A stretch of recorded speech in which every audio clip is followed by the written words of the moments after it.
বন্ধু বলে, আব্দুল্লাহ ইবনে মুবারক, আমি যখন তাওয়াফ করি দেখি তুমি আমার সামনে তাওয়াফ করো। আমি যখন শয়তানকে ঢেল ছুঁড়ে মারি দেখি তুমি আমার সামনে ঢেল ছুঁড়ে মারো। সত্যি করে বলো, কবে হজের থেকে ফিরলাম? ওই দিনকে আবার আব্দুল্লাহ ইবনে মুবারক রাহমাতুল্লাহ আলাইহিকে স্বপ্ন দেখানো হচ্ছে, আব্দুল্লাহ ইবনে মুবারক, তুমি হজে যাওনি তাতে কি হয়েছে? তোমার যে স্যাক্রিফাইস,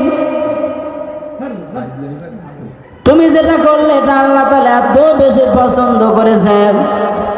ওই দিনকে রাতের বেলা আব্দুল্লাহ ইবনে মুবারককে স্বপ্ন দেখানো হচ্ছে, আব্দুল্লাহ ইবনে মুবারক, তোমার যে স্যাক্রিফাইস এটা আল্লাহ তাআলা এত বেশি পছন্দ করেছে। আল্লাহ তাআলা একটা ফেরেশতা তোমার আকৃতি ধারণ করে আল্লাহ তাআলা হজের কাজ সম্পূর্ণ করে দিয়েছে। সুবহানাল্লাহ। তখন বলতেছে আব্দুল্লাহ ইবনে মুবারক, শুধু তাই নয়, তোমার বিষয়ে আল্লাহ তাআলা তো বেশি খুশি হয়েছে।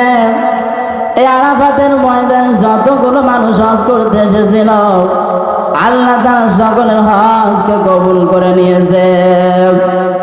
এর নাম হচ্ছে ইসলাম। নিজে খেয়ে পরে বাঁচলাম, অন্য মানুষ না খেয়ে মরে যাক, কোনো অসুবিধা নেই, এটার নাম ইসলাম না। এই জন্যই তো আল্লাহ তাআলা বলেন কাফা, পরিপূর্ণভাবে তোমরা ইসলামের মধ্যে প্রবেশ করো।